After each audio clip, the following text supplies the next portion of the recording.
Message off Irene there. She's just now. Yeah, just on Facebook. She just said she wants the book to be. She wants the photo of you and Irene facing each other in the kitchen, and she wants a photo for the book cover. I'm going to read this to you. Oh, go on. Hi, Steve. Are you still ringing tomorrow about the book and the cover? I want the one of me and Mick facing each other in the kitchen when we were young. I'd like them enlarged and in. Going through the middle of us, I'd like the truth, the whole truth, and nothing but the truth. And I'd like the truth to be in capitals, then the rest of the title going smaller and smaller down the middle of the cover with Mick one side and me facing him. Thanks, Steve. Oh, that sounds good. Yeah, I'll just let her have the... Listen, Mick, Charlie, it's her book. I'm letting her decide what she wants, do you know what I mean? Yeah. And I think that's a great idea. And then put the book... Sounds good. And what's the book called? The Truth, the Whole Truth, and Nothing But the Truth. Yeah, I think that's a great title. That's a good title. And she just has by Irene Dunro, forward by Charles Salvador. You got me forward. I'm going to have to double check, mate, that I've got it typed up. If I haven't, then I'll let you know. Yeah, I'm sure I done it. I'm pretty sure you did, but I'm going to have to double check. It was only a page, short and sweet. Yeah, but I'm pretty sure. But if not, there's no problem. We'll get one off you. You know what I mean? Yeah.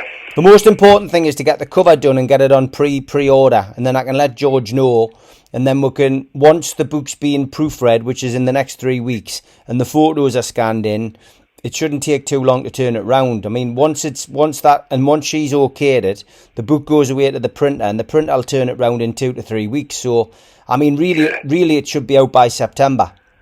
And it'd go on Amazon, wouldn't it? It goes on Amazon, and it goes into... Hey, if he gets her on fucking Phil and Ollie or Loose Women, mate, that's going to sell some copies. Well, of course it will, mate. Of course it will. We know it will. Serialisation in the Sunday paper. But what I've said to George is, I says, if he gets that right, I says, we'll focus on this, get this done. And I says, from my perspective, I says, any book I do, I says, if you don't mind giving it the same treatment, I says, you just keep the money off the papers and I'll crack on with the books. Yeah, fucking good deal there. Because really, I says, with Kelly Massey, I said, that book's done well anyway. But if he could get her onto the same kind of things after we've done Irene's book, I said, that was another good earner for him and a good earner for the Massey family, you know. So you can't have a number one bestseller unless you got the media on your side. That's it. But for me, I'm just a small publisher in the northeast, whereas he's got the connections where he can open those doors, Charlie. You know what I mean? Yeah. So it's a marriage made in heaven, really, if he's happy to do that. Yeah, it'd be fantastic. And he's even just with the smaller books I've done, like the Craze Book of Slang or our poetry book. If he can always get a little bit of a boost for it, you know what I mean? And if he's getting a little earner out of it, and we're getting an earner out of it, happy days. Now listen, everything that can be done has been done at the Craze, isn't it? I would say so, yeah. But there's one thing that hasn't been done. Yeah. And it could be done, and it would end up massive. Go on then. A musical. Very true, yeah. A musical. Now, if you hit a musical right, it's worldwide. People love a musical. Yeah. And the records you could pick are unbelievable. You're right, yeah, it's very true. It'd be a massive fucking thing, Freddie Foreman, Jamie Foreman's ex-missus, Carol, she's involved in one of the best ones. It's called All or Nothing, and it's about the small faces. Oh, that's what Steve Marriott. Yeah, it's about the small faces. He died in an ass fight, didn't he? That's right. Well, Carol Harrison plays the mother in that musical, and Jamie Foreman's son, Greg, Freddie's grandson, he plays Alfie Foreman. He plays a part in it. So it's like mother and son. They play the main parts in it. But Fred got me to go and see it a couple of years ago, and it's absolutely brilliant. And it's still on show in the West End, in a theatre in the West End. But then it went out on tour. And when it came up to Durham, I went down to see Alfie. He put like a couple of comps on the door, and I went down, and Alfie was working on the stall right out the front, selling the merchandise. Then he was on stage in the first half. Then he comes off stage in the first half. You went out to the interval. He was back on the stall at the interval. And then he was back on stage playing another part in the second half. And then at the end of the play, he was back on again outside doing the merch. Fucking hell, he earned his money that night. He does that every night, apparently. Unbelievable. But the music was brilliant. Like the music, if you like the Small Faces, it's a great play. It's a great music. The Small Faces were brilliant, mate. You forget, you forget how many hits they had. I know. Itchy Cool Park. Exactly. All of them, all of those. Yeah, Steve Marriott, mate. He's fucking brilliant. He was. He was top class, wasn't he? He was top class. Really, really good. But there was... Small Faces. Fucking hell, I've not heard of them for years. But you're right about the Craze thing. I mean, a Craze musical would be... would work. I don't see why someone hasn't thought of that. There was a play years ago that me and Fred went to the premiere of, and it was it was based on Tony Lambriano. He was booked inside the firm, and me and Fred went to the opening night, and it was a play about the Craze. Was it good? It was good, aye. It was really. It wasn't a musical. There was no music, but it was just a good little play, about the Cray twins, about how Tony and Chris ended up meeting them and getting involved with them, and then the subsequent end. You know what I mean? It was good. That's when Fred. He found Jesus, didn't he, Chris? Chris did, yeah. He's done a lot of good work for prisoners coming out. Do you know what I mean? And ex-drug abusers. He's done a lot of good since he got out of the nick. He must be 80 now, then. 81, 82, easily. Yeah. And how old's Fred? Fred's 90 next year. Fucking hell. I'll be able to go and see him from tomorrow, which is great, because I've never been able to see him for a year. What's he up to now? Is he up to anything? Nah, still just sits and watches Sky News in his flat. Eats pizza. Is that all he does? Watch telly? Sits and eats bloody pizza and chicken and just chills out. Has he got a garden to sit in? He's got a rooftop garden and a downstairs garden where he lives. Is he all right? He's sound, mate. He's sound. For somebody 90, he's done very, very well, He has, hasn't he? And he's outlived all his brothers as well, What about a bird? Has he got a bird? He's got some lady friends, Has he? Yeah, he's done well over here. He's lived his life, He's lived his life. What's the latest on Harry Roberts, then? He's quietly living in Peterborough. I bet the old Bill don't like him out there. Nah, I mean, I haven't met him, but I've spoken to him on the phone a couple of times. There's a couple of people who I know who know him, but he's all right. He just kept himself to himself. He's a ledge, old Harry. He's got strict parole guidelines where he can't write a book, he can't do TV. Is he still on that? Oh yeah. Yeah, but there's nothing stopping someone else writing a book. No, I don't think so. I don't think. 50-50 down the middle. I just think he's happy to just, keep himself to himself. Well, let's put it at this. When he got sentenced, nobody in their right mind would have ever believed he would have got freed. Yeah, I agree, Yeah. No, 3 coppers? Fucking hell. But he got out. But people don't realise, before he went into crime, he was a marksman in the army, That's right. Yeah. He was out in Korea. And he shot more fucking people out there than anybody. He was a sniper. That's right. Yeah. And what people don't realise, when you live a life like that, it's like all these films, people don't realise when that bullet goes in your face, you ain't got a head left. Yeah, true. And horrific. And he's come back, couldn't get a job, didn't know what to do. He went into crime.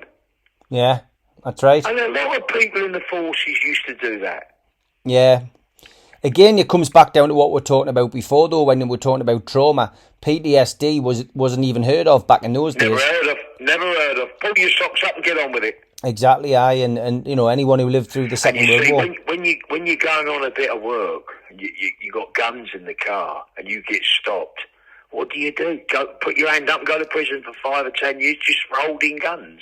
Yeah. Split reaction, bang, bang, bang, and everyone's dead, aren't they? Exactly, aye.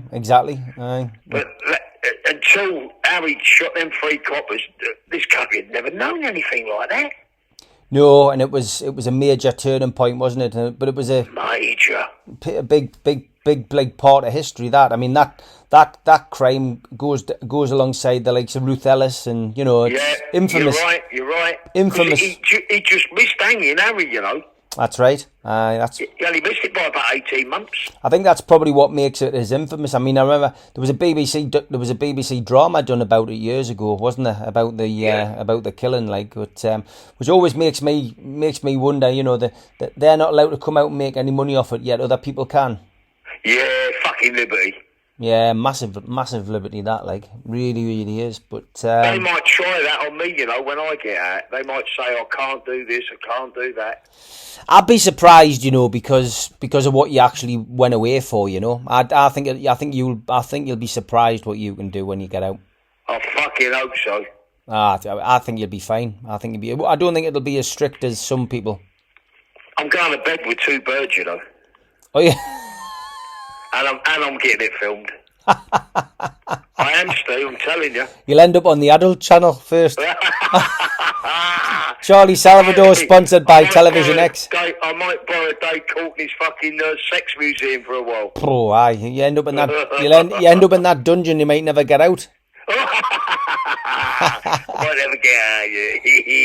How's he doing? He's all right, mate. He's just struggled as far as finance is concerned with him not being able to open the club in his premises. But he's doing all right, man. He's got a smile on his face. He came to watch me documentary premiere in London a couple of weeks ago, and it was nice to see him. But he's doing really well. What's his health like now?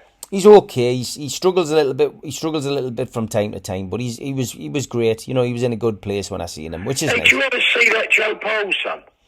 No, never see him, mate. Never see him. I don't like him, mate. He's always on social media. I see more of him on Facebook than I do face to face, mate. But no, I don't see a great deal of Joe. And that fucking Coleman, do you know him? Yeah. He's a dog shit, mate. I don't see anything of him either, mate. I don't see anything of him either. But I miss Joe Senior, mate. He was a great guy. Oh, what a top man, mate. He was. He was a proper fucking. Everyone loved Joe. He was just a genuine guy, you know. He was, wasn't he? A genuine guy he was a man of morals, a man of respect, and somebody who ultimately, if you ever needed a favour, then he would do one for you. You know what I mean? And there's nothing he wouldn't do, mate. No, definitely not, and that's why he had the respect of so many people up and down the country, you know. Hey, how many years would you say Joe's been dead now? I would say it's got to be 11.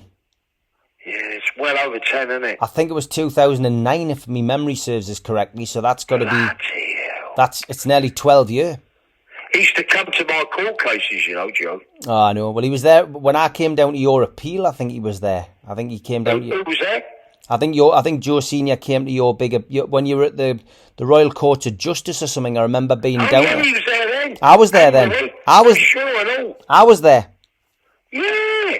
Everyone was there. That's when you were married to Saria, I think. Because everyone thought I was getting out, you know. Yeah, well, I did. Yeah, we were all down there. So close, so close. We were all down there that day. I was at your wedding to Saria with Dave, when Joe and Dave had the do down in next to Dave's house at the pub. Oh, yeah. And Lord Longford was there. Lord Longford was there, Frankie Longford. Aye, what a day that was. Dear me. Hey, I tell you what, she was a strange one, Sarah, wasn't she? Yeah, beautiful bride though. Oh, absolute stunning. Yeah, you must remember that day. Dear me. She wrote a book, you know. I know, I remember her coming out, and her daughter as well. I remember her daughter. I can't believe she said I was a racist. It's just something for How the fuck am I a racist if I married her? Something for the newspapers, isn't it? Yeah, I suppose so. You put it down to experience, mate. Experience of life. Yeah, and Newcastle wonder what happened to her. Yeah, disappeared off social media. No idea what happened to her. If she remarried or whatever.